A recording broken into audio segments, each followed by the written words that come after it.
You know, what you do in front of your kids, what you do around your kids is going to affect your kids one way or the other. You know, the reason I ended up on drugs was because of what I saw my father do. You know, my father was a person, you know, I did many videos on him. He was very violent, very demonic, very diabolical, and the things that he would do to us. But one of the things that I noticed with my father is he liked to smoke weed and he liked to drink, right? So I didn't think anything was wrong with it. When you're a kid, even though your parent may be abusive, you still look at your parent as somebody who is one that will give you good guidance and good advice, you know. And sometimes as a parent, we don't think about the things that we don't say. He never said, you know, I should use drugs, but what he did was he showed me that it was okay to use drugs. So after my father had left and I finally got out into the world, I was about 16 years old, maybe 15 or 16 years old.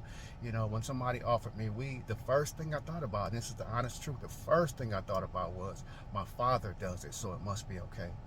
And that led me on the road of drinking for a long time and then finally on to harder drugs because I looked at it as it was no big deal. Like I said, even though my father was the most abusive, horrible person you could ever meet in your life, kids still look at their parents as somebody who would give you good advice or who wouldn't show you anything wrong. And at that time, I didn't think my father was abusive. I just thought that was life.